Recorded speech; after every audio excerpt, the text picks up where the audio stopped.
Welcome to the September edition of the Organic Gardening Podcast. I'm Fiona Taylor, and later on, I'll be joined by my colleagues from Garden Organic, Chris Collins and Dr. Anton Rosenfeld. Well, August has brought us some fun in the sun. It's been great to sit out and enjoy some time in the garden. Here at Ryton, we've had harvests aplenty, and our Heritage Seed Library team are busy counting and packing seeds. If you're interested in growing some heritage veg yourself, then if you become a member, you can opt to join the Heritage Seed Library, and you'll be able to get your hands on your choice of 6 packets of heritage seed this winter. Later on, we'll be answering your questions on bringing life to contaminated clay soil, what to do with a problematic rosemary bush, and how to rescue a diseased rose. This month, Chris spoke to Nick Dunn, Professor of Urban Design at Lancaster University. Nick is also the founding director of the Dark Design Lab, exploring the impacts of nocturnal activity on nature. Nick enlightens us about the role darkness plays in our gardens and the impact artificial light has on the wider environment. But before we start, I'd like to thank our sponsors, Viridian Nutrition.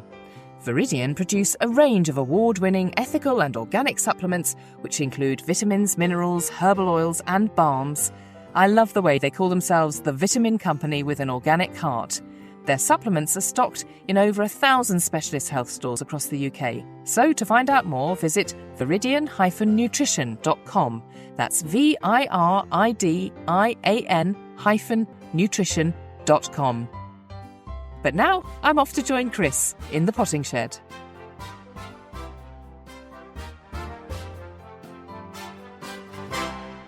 Hello, Chris. Hi, Fiona. How are you? I'm very, very well, thank you. I've just come back from holiday, so I'm feeling very rested. Oh, good. We need that rest. Did you have a good time? I did, yeah. I went to France, and we go to France a lot, over the years, been many times. And one of the highlights was I went to somewhere called Chaumont, Chaumont-sur-Loire, which is an international garden festival. This one is quite famous. People come from all the world over and exhibit there. But it's not like a garden show that we often talk about on this podcast. What they do is they will put a garden in for the year, be there for the whole season. And so there's 25 of those, and they've always got a theme. And this year the theme was the life source garden. Each garden is quite small, so lots to think about. One had a felled tree in the middle of it to make you think about the life that springs from a tree. Yeah. Another one, which I really was moved by, was a sort of crater. They dug a crater and then they planted sort of saplings deep into the crater, and it was the war-torn so like landscape. a shell hole on it, yeah. Exactly. Yeah. What happens after the war has finished and nature reclaims it. I was really blown away by it. It's right. Yeah, I've always been fascinated by that. It shows you, after we're gone, plants will march on regardlessly. Exactly. And the one other one I'll tell you about was it was a cityscape that was purely for insect houses and bug houses. And the twist on it was, if cities were designed by insects, this is what they'd need to look like. It was really good, really good. And things like the insects, like the pollinating, these are all really important considerations now. Yes. You need these events to get people thinking about it. Yeah, that's right. It was really, really interesting. I was there for hours and came away with loads of ideas and lots to think about. And it's September, my favourite gardening month, actually, genuinely, because I always feel like September you've got a second chance. Yeah. I really love September. I think the weather tends to be really nice. You get that sort of 20, 21, 22. I think you'll have a nice September this year. I don't know why. I've just got a feeling it'll be nice and sunny because we were deprived of it earlier in the year. And you're right. It's stuff you could be getting on with. It's just a very relaxing sort of month, I think. Yeah, and there's still time, still time to make a difference and to start thinking about next year. But at the same time, you're still going to get stuff out of this year. You can get some real quick crops? Yes, you can. We have your mustard crops and, and anything sort of like that. Winter salads, all you can put all those and all those sort of drill sown crops I like to sow. Yeah. I'd certainly, although I probably won't put them in drills this late in the year, I'd probably put them in modules, give them a little bit of a start before I put them out. But yeah, there's plenty still to be getting on with. Definitely. Yeah. Well, we're going to get into that in a minute. But first of all, I'm dying to hear how you've got on this summer, because you really started late, didn't you? You kind of had this difficult early part and you kind of said, that's it, I'm going to start again. And we had this chat in, I don't know, end of June. It was end of June, yeah, because it was end of June I kind of announced to the world that I got frustrated. I had much success. I was away with work quite a lot. But the wetness and the mollusk problem was what caused me a lot of difficulty. All those blinking slugs. Slugs and snails. So someone's had a good year anyway. Yeah, they have, yeah. So I just started again. And I've been absolutely flabbergasted because my allotment is incredibly full now. It really is. I think you've got a special power, though, Chris. I know if I'd started again in July, there's no way it would have done what yours has done. I must admit, I'm a bit the success of it, because I thought I was taking a big risk, but I've got big sweet corn on there. I only sowed that mid-July. That's amazing. And I've got a lot of potatoes that are there. I put them in really late as well. I've got runner beans, French beans, ground beans. They're all in there. They're starting to harvest now. I've got beetroots, radishes. I've got my drill sowing was very, very problematic earlier in the year, and how much I like to drill sow, and I do a lot of it. That's all coming through now. I've got a lot of stuff in there. Spinach, a lot of spinach on the go. I've got carrots.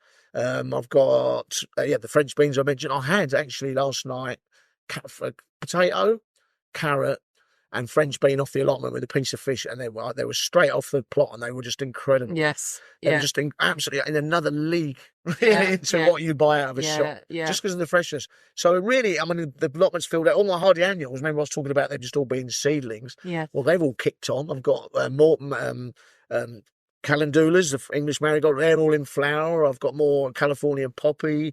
I've got malvas, the purple. I've got those. They've all come in into flower as well. So it's looking full, in such a short period of time. I think the key to it is I've been quite disciplined on watering, getting down there early in the morning watering, and I've also, me and my seaweed extractor, I've been sort of hitting them with that as well. Yeah. So it has been, I've managed to turn it round. I'm quite amazed how quickly it shows you nature just catches up if you give it the right the conditions to do it. Yeah, and I think also, you've been working that plot for a number of years. And, yes. You've got lovely soil on there, I'm sure. Yeah, the soil is it's a very fortunate if you've got good soil. Obviously, the site I'm on's 100 years old, so people have been composting it probably that long. It might have had a spell when it was out of commission, but the soil is in very, very good nick. And also, I think every plot, like every garden will tell you, every garden, every plot is different. And after you've been on it 5, 6 years, you start to get a feel for what works, what goes under, what doesn't. What you're going to be successful with. So I think, I know the site quite well now. Yeah.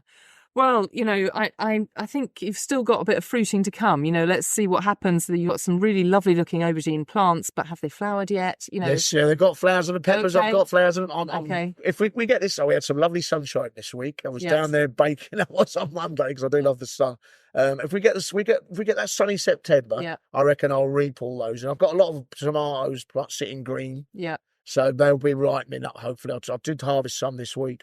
So I'm hoping we'll get just that sunny weather will kick those plants. You just get that harvest in. I mean, of course, things slow down as well, don't they? So it is genuinely too late now to trying to catch up. I mean, it really is too late, but it's not too late to start again in terms of those things that we can sow right now. I mean, there's any number of things, aren't there? I mean, let's just talk about food for a minute that you would naturally start to sow in September. Yeah, definitely. There's sort of Asian salady crops. I would certainly go for mazuma and mustards and stuff like that. Even winter salad, I'd still want to go. I'll try and sneak in some spring onion, maybe. Yeah, a bit parsley. Yeah, a bit parsley. And all those, there's quite a lot going on there. And I like to keep the allotment as full as possible. So that's, again, you're using the soil, you're making sure the soil's utilised, the roots are aerating, the water's moving it properly, it's not leaching, this sort of stuff. Yeah. So, I mean, I think September for me, I know that in the end, of the seed sowing season is coming. So my mind is like, oh, my favourite thing to do, I will be out of commission for 5 months. Yes. Which is a good thing because it means your heart grows fond for it again. Yes. But I kind of like to get as much as I can in September. Yeah. No, I see that. I see that. So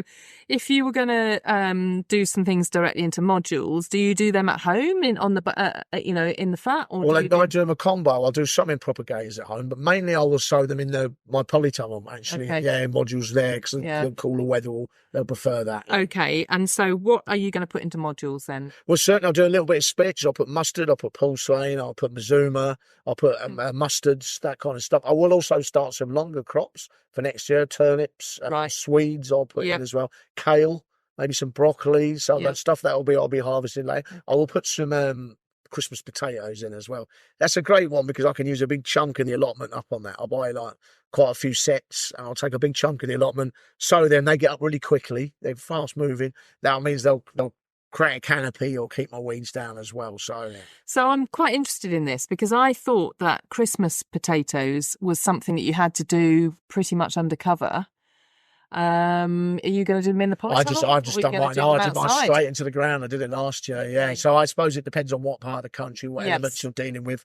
I don't seem to have had any problem. I mean, I don't get a massive yield, but I certainly get enough for Christmas dinner. Yeah.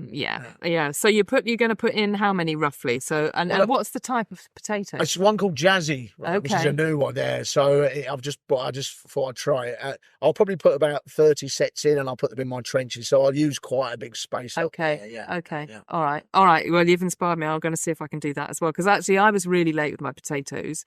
I've got 2 enormous pots that I used. That a friend of mine who passed these on. They'd had trees in these pots, and a friend said, have you got any use for them? So I put some Charlotte potatoes into those, and I'm poised to harvest those. I didn't get them until kind of mid to late June, but again, they're looking really good. Yeah, I think they catch up. Your yield might be a little slightly lower, but they'll definitely catch up. And I probably think as you get to this point, I will definitely start to starve them off a bit, see if they can put some energy into the tubers. So probably cut the watering right down. And you'll know when they're ready to go because they start to look yellowy and they almost like an herbaceous plant in a way, in the fact they go, I think I'm going to go to ground. They start to collapse a bit, don't they? Yeah, they start to. I mean, what I do to prevent that, to keep them longer, I've got pendulums on mine that were I ate them last night. They were delicious. Is I deadhead the flower out of them. Yeah, and that tends to postpone it and keep the season a bit longer as well. Okay. To stop them setting seed because you get that sort of tomato-shaped seed on them if you let them go. Yes. So I want that to stop. So I'm making sure that maybe they concentrate on tuber production, and that means through the photosynthesis and stuff. Yeah. Okay. So plenty of food sowing to be getting on with. Let's talk about flowers. This time of year, again, looking forward to next year, I guess, with flower sowing. So give us a little list, Chris. Well, I'm doing quite a lot at the moment. I have work in a few other gardens that I do that I want to frugally have plants in. So I'm a terrible seed collector. I know terrible. No, terrible. There's no such thing as a terrible seed collector. Some people might call me terrible because I just go, when I walk, I'm a big walker. I like to ramble. And if I see plants, like the other day I saw asters growing in a crack in the pavement that were in seed, they get collected. I've got loads and loads of foxgloves that I've collected. For Bascom. Hollyhock, there's a lovely little story. The hollyhock, there's an area as I walk to my allotment, which unfortunately people fly tip in. Okay, yeah. And it's one of our curses of the modern age. But there's an old sofa and old suitcase, but all these hollyhocks have risen out of them, pink hollyhocks, yellow hollyhocks. So I've collected all of them, and I've started about a good 200, 250 of those, which are going to be planted out at a place I'm working in. So I'm grazing at the moment, and I've just got to think, it's a great time because the plant's saying to you, isn't it? Look, here's the seed. So it's kind of, it's time to sow it. Yeah. And so it's really handy with biennials, which will flower next year. You'll get them going this year. But I also just think walking down the road is far more interesting when you're looking for this stuff. Yeah, and you're observing the life cycle, aren't you? Because actually that very often a seed head comes up on the top of a plant and it's still quite fleshy and green. but then it crisps up when it's just getting ready to catch the wind, and then you think, right, that's the time. Well, you see the poppies at the moment, they're all starting to dry and you can hear them rattle. Yes. Loving a mist, you can hear it, you can rattle it and stuff like this. And I just think, when you've got it's a really frugal, cheap way to get plants. Yeah, absolutely. And I just think it just makes my walk a lot more interesting. I've kind of like found a new hobby with my good lady as well. She's got really into the seed sowing, so we're out in a pack now, the two of us. Yeah, so just spotting the seed pods. It's a great thing to do together. It really is. And also it means I can then take those plants, prick them out, put them into other gardens that I'm working in, and it's a very cheap way to bring colour to the garden next year. Yeah, absolutely. Well, I think that's great. So let's have a little list of those things that are in your seed store. Yes, so anyway, I've just mentioned the verbascum, hollyhock, digitalis, the foxglove, all my hardy annuals, like the calendulas, the Californian poppy. So you start them off now. You can do. I mean, I like, if I store them, I'm quite happy to start them very early. Yes. Okay. I am, but I don't think there's anything wrong with kicking them off now. If you can module sow them, put them in it and keep them over winter like that. So you can either or it really. I think the important thing with something like hardy annuals is they just need a cold snap to really kick them on. So you can also sow them direct. Yes, you can. Yeah. Okay. Yeah. And then let them grow a little bit over the next 6 weeks or so. Yes, then they'll get checked by the cold, which is what they need. Oh gosh, it's all so inspiring. You've mentioned before that you store roots in sand over the winter. So edible roots, things you've harvested.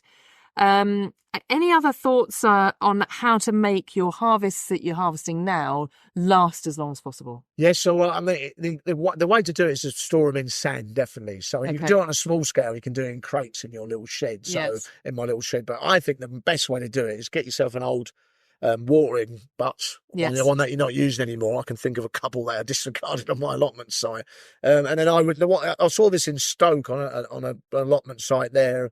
When we're making a TV series, and what you do is you put a layer of sand, put your carrots and your turnips, and then you put another layer of sand, another layer of sand, another. So you've literally just build them all up in sand, and then you keep that outside, and then you just dip it as you need it. And that's a really good way to do it. Clever. Yeah.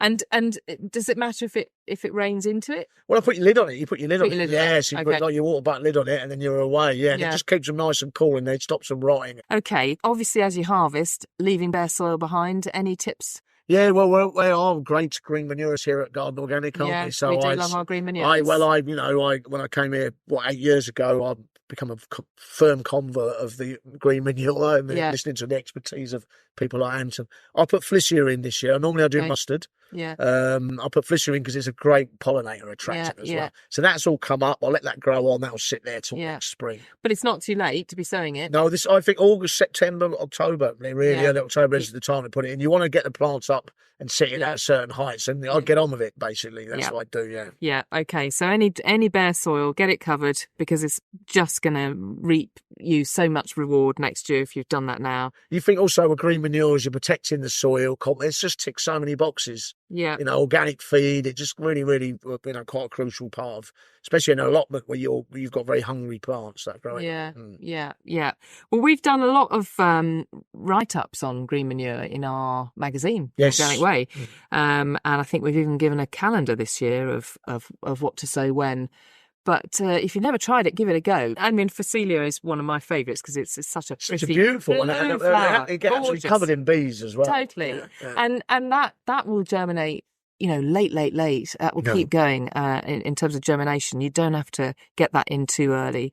And then you cut them down, you plant them in. What do you do? Well, I'll just dig them in, I'd fork them in, and that's in the spring. We just let it do its thing. I'll fork them in. I'll wait about 5-6 weeks before I plant it in. Things like mustard, you have to be a bit careful with because if you let them flower and get too far in towards seed, they get a bit wiry. The lignin comes into the plant, and then you end up having to chop them up and put them on the composting, which is kind of self-defeating. So get them in when the foliage is still nice and fresh and soft. Basically. Okay, talking of foliage being fresh and soft, It's made me think about cuttings. Yes. And I know sort of this time of year, we would be thinking potentially of semi-ripe. Let's explain what that means. Well, semi-ripe is just, there's a lot of plants, shrubs and conifer particularly, I would associate with semi-ripes. And what it is it's a piece of this year's growth. Yeah. So what the plant produced this year attached to a small piece of last year's. Yeah. What you call a heel. Yeah. So with conifers, you might take a new shoot of growth, and then you take the piece of branch that's come off, you cut either side, and you get this little bit of old wood on the side, on the end of it, and that's your semi-ripe. And that cambium is very, very active, so you might want to nick the heel. Or sometimes people just tear, so you get that exposes the cambium. You just want to nick it, make sure the cambium's exposed, and then you don't need greenhouses particularly either. They're kind of cool weather cuttings. Yeah. So we used to put them in very free draining soil with gravel on the top, and then put them in cob frames to propagate them. Yeah. So you can do lots of stuff. Ceanothus, the shrubs like that. Yeah. You can do, as I said, conifers. There's a lot of those herbs as well. There's woody herbs. Anything like that. You get that little bit of last year's wood on. You've got a semi-ripe. Okay. And of course, the good thing about cuttings is, you take a lot of them, you're not really expending a lot of money. The main thing is space, room. Yeah. They kind of look after themselves. So I kind of find it quite exciting just to play around with them a little bit. Really. Yeah, absolutely. And just producing more plants as much as you can, which is really satisfying come the spring when everybody else is off buying things in the garden centre. You've got free plants, then you can exchange and swap with other gardeners and stuff as well. Yeah. So it's all propagation, is I love it. It's one of my favourite things. Yeah. Again, that analogy is, with cuttings or seed, they're your paints, your gardens, your palette. That's the way to look at it. And the other thing to think about is maybe some of your climbers and propagating by layering. Layering. I wouldn't do climbers. Well, you can do climbers, but again, shrubs I would concentrate. Okay. So things like choicea, those things. What to do is you're just doing what they do naturally. So if they were in the wild, they would they send up stems. Some stems would collapse and then root into the surrounding soil. That's the way they spread. So what I do is I literally take a tent peg, a two-pronged tent peg. I get a nice healthy nut stem. I would scar the bottom of it to expose the cambium again, which is what produces the roots. Bend it over into the soil and then pin it down into that soil with the tent peg. And then I'd leave that all winter into probably next April. Yeah. And then what you find, you give it a little tug, see if it's rooted in. If it has, you then literally take your secateurs, cut it, take it away, you've got a new plant.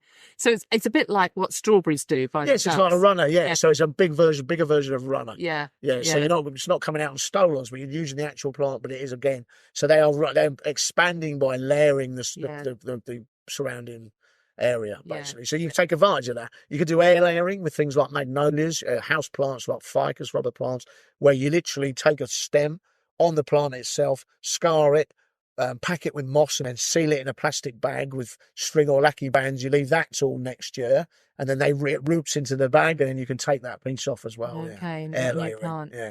I love it.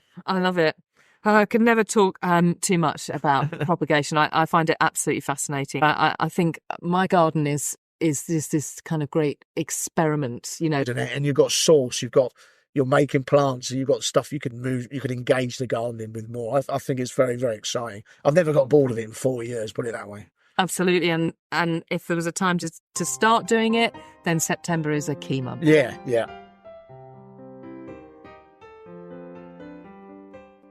Now, when we think about gardening, we tend to visualise flowers in sunlight. But it's important to think about the nocturnal world and the benefits darkness can bring to our growing spaces. Gardens and allotments need darkness just as much as they need light.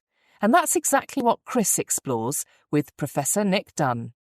Welcome to Professor Nick Dunn to our Garden Organic podcast. I'm really chuffed to have you here. And to be honest with you, they told me I was going to do this a few weeks ago.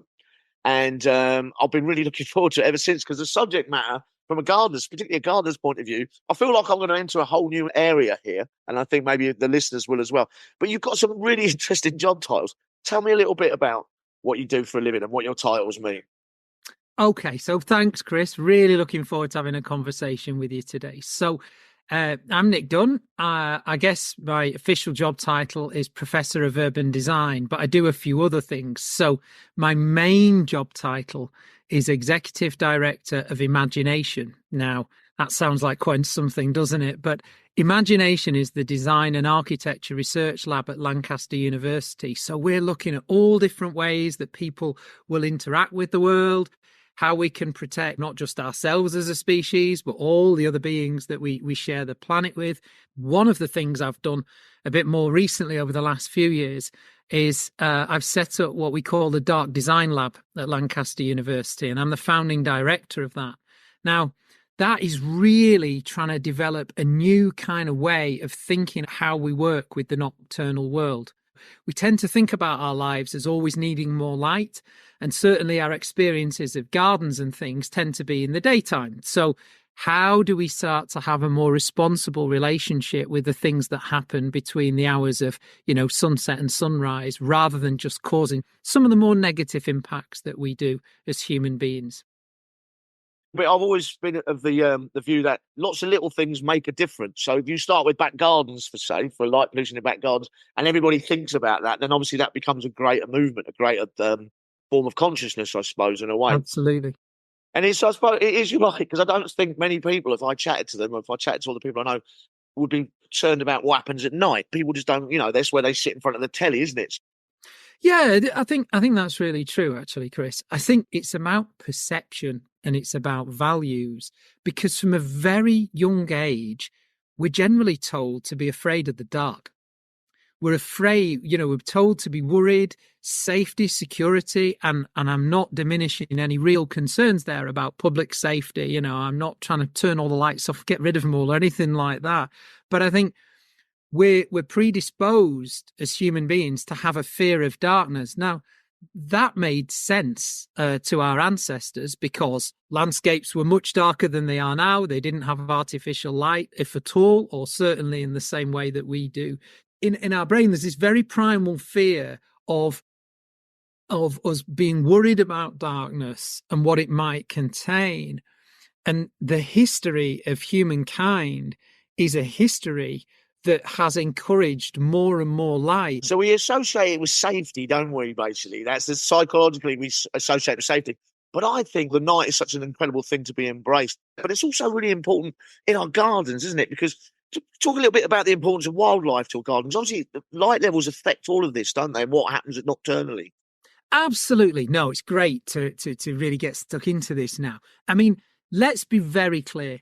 Darkness is vital to all living beings, and that includes us. So people, animals, birds, insects, aquatic and amphibian life, plants. We all need the patterns of light and dark. I mean, these are often referred to as circadian rhythms, our kind of biological clocks, because the different patterns of light and dark tell our bodies when to be active or to rest. And so a healthy garden is one that provides life to be able to flourish in the daytime, but also crucially at night. Gardens need rest too. But because most of us experience our gardens during daylight hours, we don't tend to think of them. As you said, we maybe close the curtains, close our blinds, put the telly on, or perhaps we have some very bright lights onto our gardens so that we can enjoy the view.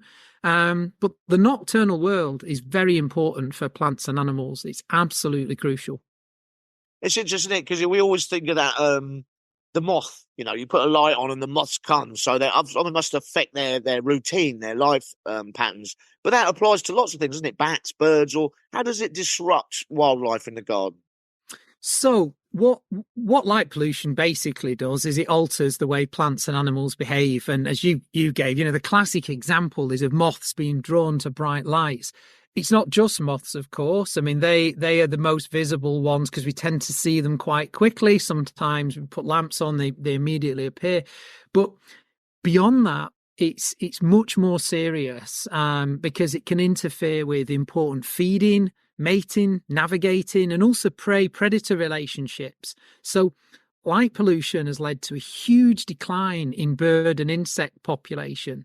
Bats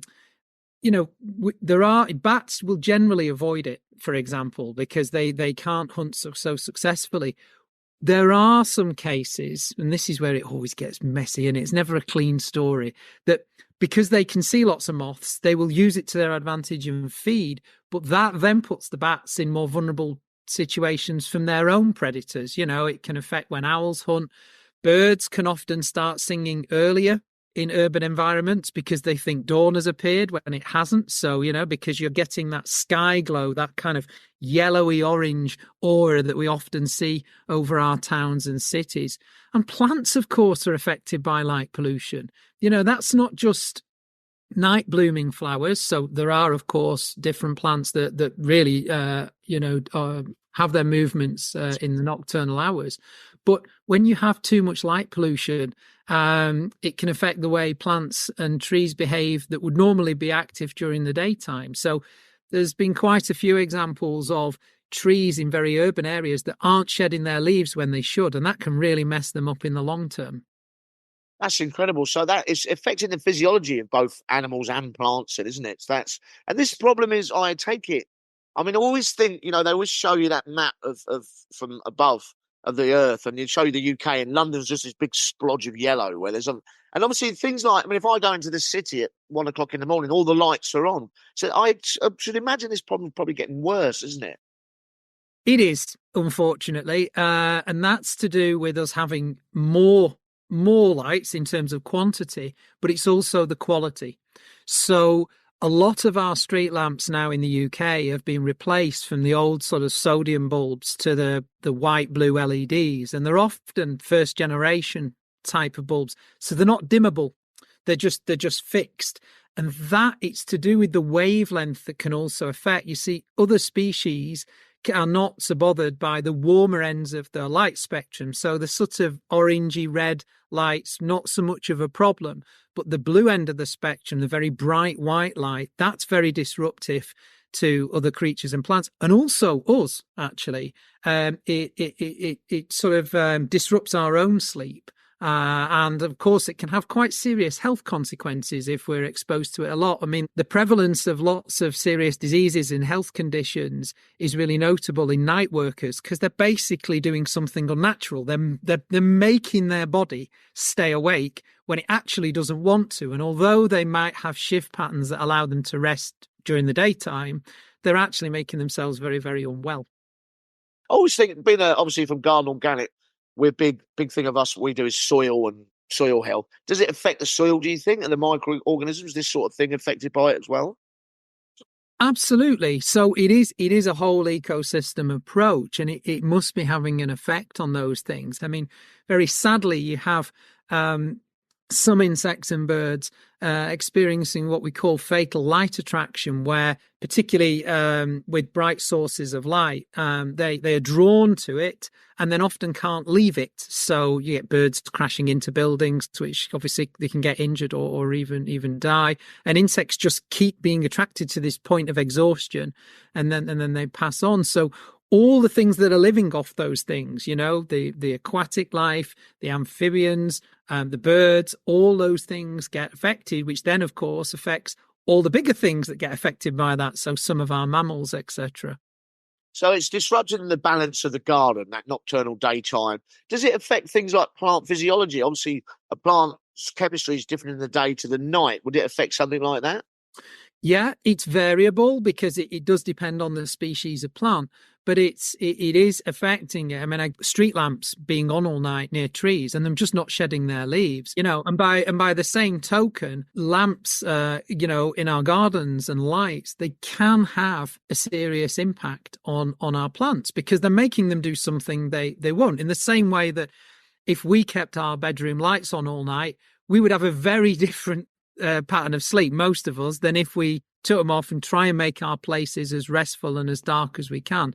So it does affect plant physiology, and it can change the way our gardens behave. That's really interesting. I like one expression I was given here before this is the term light trespass. So I suppose in a way, if you were trying to do something personally in your garden, there is an issue where it's hard to beat off, I suppose, in a way, because the neighbours might do it, streetlights might do it. And there's sort of methods maybe you can get around that. Yeah, so you're absolutely right. A lot of light pollution is trespass. Perhaps a lot of the listeners will be familiar with, maybe walking down a street, even early evening, even during the daytime, and some floodlight kind of comes on, because the angle of it's totally wrong, and so it is about having conversations with your neighbours, and they can be tricky. And I think here is probably the crux of what we need to sort of share and think about. It's talking about the benefits, not making it feel like it's a punishment. I think we've got to be really careful, because if people feel they're having their right to light taken off them, they just say, well, it's my garden, it's my place, I'll do what I want. And it's really about having the responsible lighting at night, if you're going to have it at all. I mean, the first question for me would be, do you actually need lighting in your garden? You know, can you see it? Can you still enjoy it?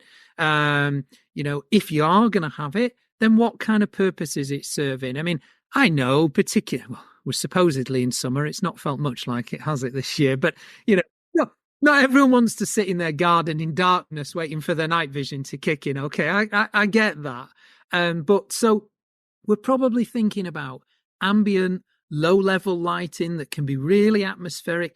We actually, it's a myth that humans can't see at night. We actually have really good night vision. What we don't have, because of our apparatus, you know, our eyes, the way they work, we're not great at color discernment, but we're really good at texture and depth of field. So actually, we don't need very much light at all to see. The problem is, if you have a neighbour that has very bright lights in their garden and that spills in, you then feel you might need to overcompensate to see the things that you want to see. So rather than bringing everything down to a sort of atmospheric way that everyone can enjoy their garden and see, you know, your hedgehogs and your other people going about their way at night, we don't. And we put more and more light, almost in a competitive way, that then basically empties our gardens, because the other living beings don't want to come in. The plants don't get pollinated in the way that they might. They don't benefit from the insect life and the birds and all these other things. So it's really about being responsible, really, and thinking about the kind of things we want to see and why we want to see them. I remember quite distinctly a few years ago going to look at a pond at night in a client's garden I was looking after, and the pond was just so alive with activity that I, you know, much more than I saw in the daytime. So I remember thinking it was a bit of a revelation that all this stuff's going on, because as gardeners, you're right. I mean, most gardeners will not think about the night. They'll think about, oh, white looks good in the twilight, or, you know, when they may be aware of pollinators using it, but they don't actually interact with the garden at night. So a little thing like that, maybe going out to see the pond, will trigger maybe in a gardener's mind to, oh, hang on a minute, there's a lot going out here, and I should do my best to preserve it in a way.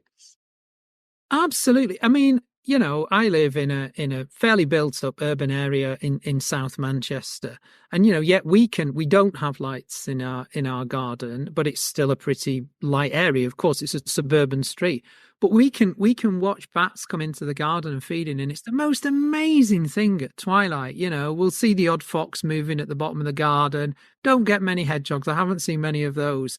We don't have a pond, but I think it's that direct experience, as you've quite rightly said, Chris, that makes people remember, you know, that most of the living world actually is nocturnal. It doesn't operate and live in the daytime like we do. Humans do. So we've then put that on top of everything else.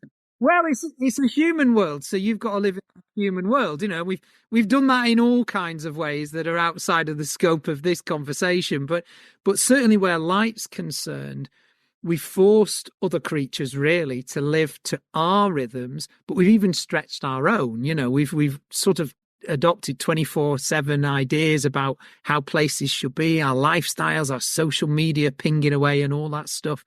I'm not against technology and development at all. I think these things are really important, and many of them been really beneficial for us in terms of our health.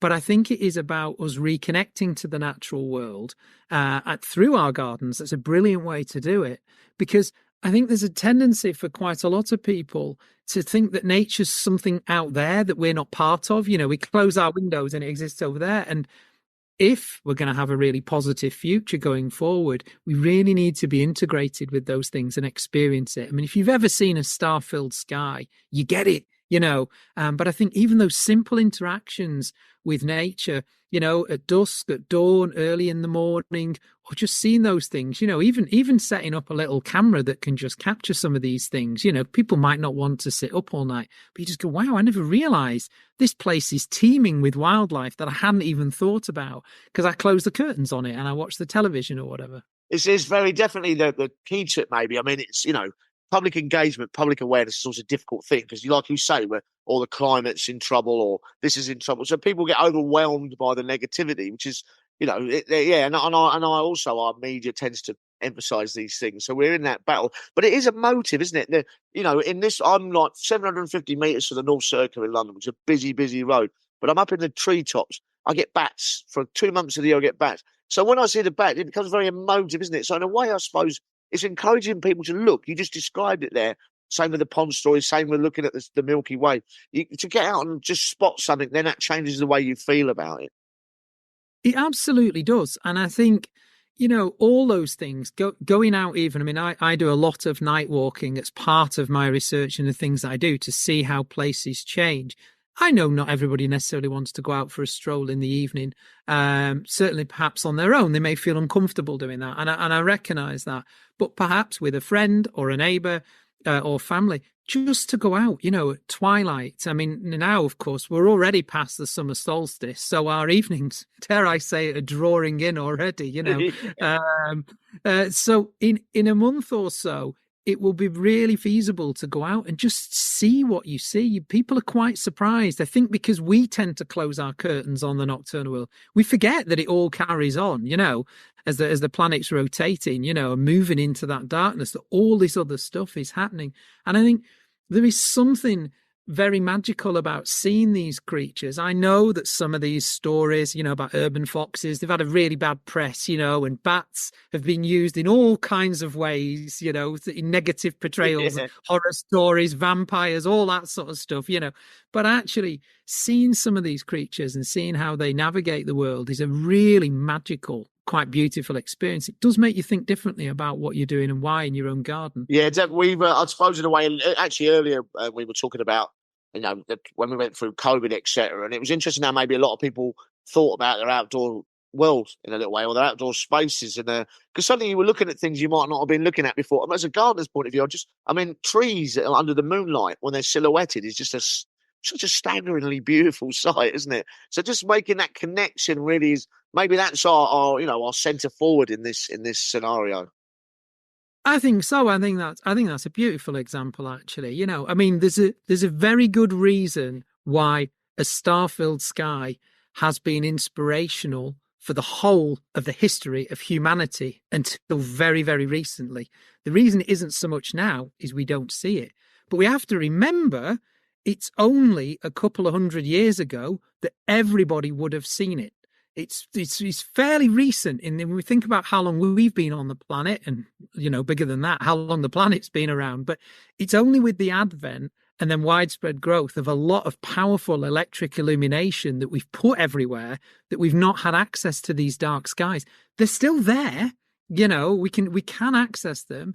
It is just us thinking about how we can have illumination at night and be a bit more responsible. And so that might be things like just practical elements, positioning lights as low as possible and aiming them downwards or to where they're needed, So you're also thinking then about how it impacts your neighbours, not glaring right into the windows or, leaking through fences, etc. Put sometimes like shields or hoods over the lights so we're not throwing all that stuff up there that contributes to that sky glow. Really obvious thing, but lots of people don't do it. Just turn the lights off if you don't need them, or if you do feel you need them from security, then maybe motion sensors or timers are helpful so that they're only coming on when you really, really is necessary. And just low intensity lighting, which is warmer hues, warmer colours. So you'll still get all the benefits of being experienced and interact with your garden at night, but without having some of those bigger impacts. And it might feel like a very small thing, but as you said earlier, all these things together really make a difference, when we add them all up. And that's the point, really. People can get organised. They may decide that they want to, as a street, with their neighbours, with their communities, take a more collective action on these things. And that can be really beneficial. People go out and do walks in nearby woods or forests, or even around suburbia, seeing what they spot. I take groups of children out sometimes and we look at the nocturnal world. Again, easier to do in the winter months, but we have to remember, when we move forward in a few months' time, we'll be living with darkness from late afternoon till quite mid-morning. It's not like this phenomena that's a very small part. So I think making these good decisions now is really beneficial for us and, of course, all the future generations that we want to enjoy this stuff with. If I'm building as an organic gardener, I'm going to put a new garden in, or I'm in a community. If I was going to plant that garden, are there tips I can use plant-wise to help light reduction? Would be screening or something like that? Yeah, so you're looking at having a mixture of plants. Obviously, you always want to be promoting biodiversity whenever you can. Having different heights of plants, having elements of screening, having protection that's going to provide those ecological corridors, those pathways that creatures can navigate across, whether they're tree canopies for birds or flying insects, whether they're darker pathways for small mammals to be able to move through. It's about being able to protect some of that darkness and have lower levels of light. It is obviously going to depend on your own home and its aspect and the things that are around it.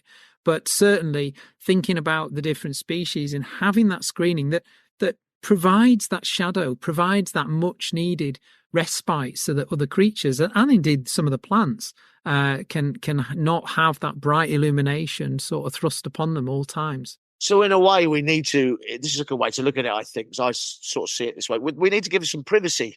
When we close our curtains, we have privacy. We're in our front room, it's warm, the telly's on. That I'll describe that as privacy. We need to kind of think the same way for our wildlife and our biodiversity. Leave some areas in the garden that are nice. I mean, light your patio up, I suppose, if somebody walks past it and it's trips and it's security, fine. But leave areas for the garden to get on with it in private. Absolutely. I mean, the critical thing is, between sunset and sunrise, the world doesn't stop. There is loads of things going on. There's migration, there's prey, there's animals mating, moving about, snuffling around in your garden, eating stuff, ensuring you have healthy ecosystem by the way they're interacting with the soil, eating debris, then, feeding off the insects. All that stuff is really important. Most of it happens at night, but because we don't see it, we don't think it's important because we're just going, well, I don't see it. But I think most of our listeners would be absolutely astonished by all the things that are going on in their gardens at night. And if we want to enjoy and have the benefits of them more in the daylight hours, it's really important that we provide them as places for wildlife and plants to flourish at night. It's crucial. Yeah, making that connection, isn't it, between day and night? Because it's a 24-hour loop. One thing isn't separate from another. Like photosynthesis, isn't it? And respiration at night. And those things are very, that's how plants stay healthy and transpire and stay alive. So I think what you're doing, which is brilliant, and I think all gardeners need to embrace this, is look beyond the sunset, basically. That's the way to look. Absolutely. Yeah, it's a really clear way to look at it. It's thinking about all the cycles. It's not ironic, perhaps not the right word, but it's perhaps funny in a strange ways that as gardeners, we're obsessed with the seasons, those rhythms. So we think about when we've got to prune things back, when we need to pot out, when we need to protect, but we don't talk about the day and night seasons, those rhythms at all. We don't, it's not in the discussion, generally speaking. We don't think about nighttime gardens. We just think about seasonality in a very different way. And I think if all of us just took a step back and thought, actually, there are other rhythms at play going on here with the world, and just because I'm going to bed, I need to remember that there's loads of other stuff just in my garden that needs this time to do the things it needs to do, whether it's respite, moving around, eating, whatever. That's really important. So I think seasonality and rhythms are key, but it's not just about the classic 4 seasons. It's about those nightly shifts that happen. That's just a brilliant way to look at it. Because you're right, gardeners are obsessed with seasons. I plan if I design or I do anything, it's all around the seasons. But you have a season every day, and it's called night and day, isn't it? That's just a really, really good summary of how we should be thinking about it. Certainly horticulturally, but the wider as well, and that messaging. Well, you mentioned dark skies and something. Give us a plug on how we can get in touch with you and find out more about it, websites and. So really easy to find us. So if you just type in dark sky, all one word, you'll find us. It's an international organization. And so we're here for people to get in touch with, to advise. It's free advice. People can join. We do have events but they're very welcome to just find us if they use any search engine, to just have a look and see the kind of things we do. I mean, in the end, we just want a healthy planet for everyone and everything, and that's about having a good day, but a good night too. That's brilliant, Nick. You know what? It's been an absolute pleasure to speak to you. I've really enjoyed that. Not at all, Chris. It's been a real pleasure to talk to you today. I really hope your listeners enjoy it. Time now for the postbag, where we've been looking into your questions and coming up with some answers for you. I'm here with Chris and Anton. Hello. Hi. Hi. Right, the first question is all around contaminated soil on a new allotment. This is from Beth. We've recently taken over an allotment and the soil is in bad condition, full of small plastic pieces, glass, metal, carpet fibres. It also is a solid clay soil, making it very difficult to find and remove those fragments from. We want to use raised beds and follow a no-dig approach, but we're uncomfortable with contaminants leaching into the soil. So, would it be best to cover the existing soil with something natural like stones and then bring contaminant-free topsoil from elsewhere to go on top? Or would it be best to work through the existing soil and remove all the detritus? Gosh, this sounds like quite a big problem. I'm going to come to you, Anton, first. You've arrived, it's a new allotment, it's full of contaminant. What do you do? Yeah, unfortunately, this is the reality when you get a new plot. Often it's not in the best condition. I think removing all the contaminants, that's going to take several years. I don't think that's a practical thing to be doing. I would personally try some topsoil. I think we're going to have to sort of gradually build up the level above what's there. Don't need a lot of topsoil, aren't you, for a whole allotment? For a whole allotment, yeah. So I think you're going to have to just work at it really slowly. Just divide up a small corner or what you think's manageable, get the sort of topsoil you need and the raised beds for that part. For the rest of the area, I would sow some green manures on it, particularly something like mustard, and that would actually probably take out some of the contaminants as well, because it's a really hungry plant. Good time to be doing that, isn't it? Yeah, it is. I mean, now's ideal time for sowing green manures. The raised beds, you want to be bringing in topsoil, which has been approved to British standards. So we look out for that quality mark on that. And why is that? Is there a sort of problem with topsoil? It's just a quality assurance standard. It's gone through a set of tests, testing for sort of heavy metals and contaminants. So look out for that. It's going to be much better to grow in and work with. Yeah. Okay. To be honest, most of things from sort of reputable suppliers will have that mark on them. Yeah. You don't want to be bringing any knotweed in, do you? So if you're getting it cheap and sort of off the cuff, then there's a good danger that you'll bring in something you really don't want. Any other thoughts around other things that they could try? I mean, you could try something a little bit more left field. You could try something like hugel culture. Okay. So hugel culture is where you need to dig quite a deep hole, at least a couple of feet. You put in some tree trunks, some larger branches, and then you gradually pile it up with compost and then some turf on the top and topsoil. And it's a whole sort of ecosystem, really, because the wood at the bottom is gradually releasing those nutrients. It's also the branches in there are retaining moisture. And you've got this sort of mound which you can then plant into. I have seen it a few allotments and the plants do look really, really healthy. But it is a lot of work to And it's a long-term thing by the sound of things. It is. It's not one season. No, you keep it going. Okay. So how many years before you can plant into that? Well, once you've set up the system, you can plant into it pretty much straight away because you've got the sort of topsoil and the compost on the top, but then you've got these sort of lower layers releasing the nutrients at the bottom. I see. Okay. But you don't want the sort of soil too close to the woody material, otherwise that will start robbing the nutrients out. Yeah. That's why you have to dig the hole to put the woody material in at the bottom. Okay, goodness, I'll have to look more into hugel culture. I like the sound of that. Well, Chris, you're our resident allotment holder. Is this a familiar scenario to you? I feel their pain. Yeah. I tell you, I really do, because when I took over my one, no one had touched it for about 6 years, I'd say. But the person who had it before, well, I was told he lived on it half the time. Really? So my allotment was, one thing I had a lot of was glass, broken glass. Right. He'd actually put a pathway in, which was broken glass, and then put tiles, roof tiles over the top of that, and then tarpaulin. Oh, The snails loved it. There was millions of them. Yes, yeah. But it was a problem. And I think certainly the composting, the green manuring was a big tactic I used. The soil was in really good condition because it had been used for growing for decades. Yes. So I kept on adding to it. But I really, over time, I'm still finding glass now, 7 years later. Yeah. I've just gradually removed it over time as I've worked the allotment.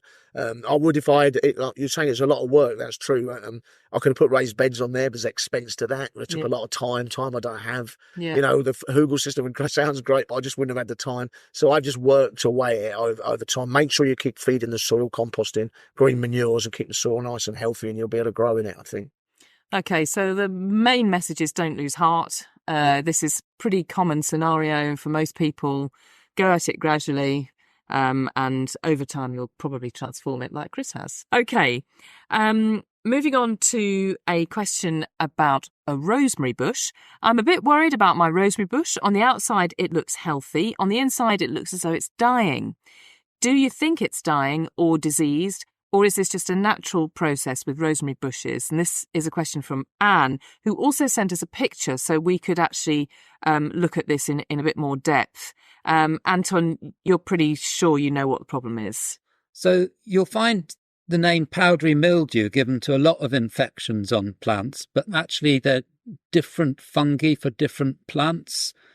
So the powdery mildew that infects courgettes is different from the powdery mildew that infects comfrey or that infects rosemary. But it's actually quite similar conditions which cause it. Usually it's caused by sort of dry soil, but also quite humid conditions. Right. And also associated with lack of airflow as well. So if you've got something which is really crowded, which this rosemary bush was, it had lots of sort of stems coming up. There's a lack of airflow, and that again encourages the fungus to take off. And also it's been so wet, or over the spring and early summer, so that must have helped the powdery mildew to thrive, I assume. Yeah, I mean, basically a fungus, when the spore lands on the leaf, it needs some moisture to germinate. Right. So if you've got lack of airflow, that's going to stay wet for longer, and also damp conditions. Right. Yeah. Okay. And how do you treat powdery mildew in general? So a good prune will help to improve the airflow, and giving it a good water as well, and mulching as well will sort of help to stop the sort of plant getting stressed out as well. So those things will all help. Those are the main things. And it doesn't matter what plant, it's the same treatment. Yeah, it is. Yeah. Okay. In terms of whether or not the particular rosemary bush in question is salvageable, Chris, what would you do? So you could take a semi-ripe cutting off it, which is a piece of growth from this year with a little tiny piece of last year's growth, a heel, if you like. Yeah. But or you might want to go and talk to one of your gardening friends and take a healthy rosemary cutting from them if they have one. So if they've got a really super looking rosemary bush, I've got a couple of very nice looking rosemary bushes. So they might want to come to your house. Come to my house. Take a cutting from me. They're simple cuttings. I'd do them about 10, 15 centimetres. If they were any flower on them, I'd pick the flower off, because obviously you don't want the plant putting its energy into setting seed. Yes. Probably strip away some of the base leaves and then put that in a nice sort of free draining sandy compost and get them to root that way. I mean, you could take a cutting from this particular plant if you were particularly fond of it. However, the chances are maybe that you're going to take that mildew with you. Is that? There's a possibility. There might be spores knocking around. I would probably, if I was close to the rosemary, if it was affectionate about it, do both. Take a cutting from that and take a cutting off from something else. Because the cuttings really don't cost anything. A bit of compost, really. Yes. So I'd probably do both. I think what happens as well with rosemary is I've seen them growing wild in the Mediterranean and places like this, and what tends to happen is they colonise their ground by layering. So they grow up and they collapse, and then they layer and they move out, and that's how they. So you tend to find that they can hollow out in the centre anyway. It's quite natural for them to do that. Yes. So one of the ways you can get around that is make sure, call towards the end of probably September time if you like, or late summer. It's just give them a clip. I'd get a pair of sheep shears, cutting, pruning handles, and just go over them. Take about 2 centimetres off all the tip growth, all the apical growth. Keeps the plant nice and compact. Right. Okay. I am thinking of my 2 enormous rosemary bushes that I just think are absolutely glorious, and I'm afraid I'm slightly taking them for granted and thinking they're going to go on forever. So that's given me a well-needed nudge to give them a prune. All right, well, good luck with that. And now we've got a question from Viv, who's got a rose that's not very well. So she wrote to us, I have a David Austin Wild Edric rose, which has been with me for many years in a large pot. Earlier this year, it was repotted to an even larger container and it thrived with more flowers than ever. However, after coming back from a few weeks away, my neighbour was watering it, but I found it in poor condition. Many of the leaves had a speckled, rusty covering, and the rose buds themselves had withered. Any idea what's wrong with it, what I should do to get this much treasured plant back to good health? Gosh, well, I'm going to ask you first of all, Chris, because I know you've got a huge affection for roses.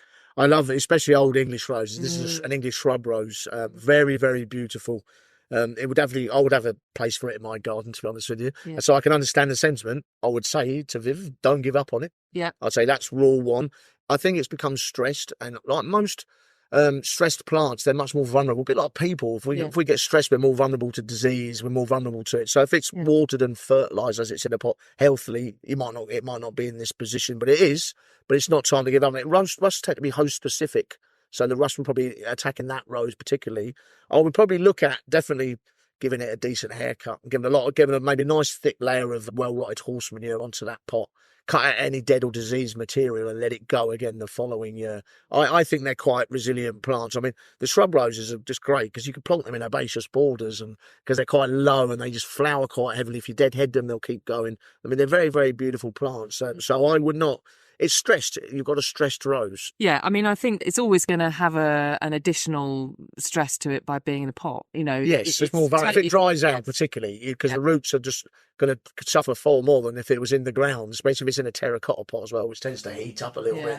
Yeah. So I think that's it. And the thing is with container gardening is if you take your eye off the ball, things deteriorate quite quickly. Yeah. That's just a fact. So, but I think there's quite a resilient plant, this one, and I think that if you feed it, get the soil right, cut it back hard, take the DDD it, make sure it's all the disease materials taken out, burn the leaves, get rid of the leaves, because obviously the leaves will overwinter the rust as well, probably. So, don't give up on it, I'd say. Can you just give us that DDD again? The DDD is dead, diseased and dying material. The dead, diseased and dying material. Okay.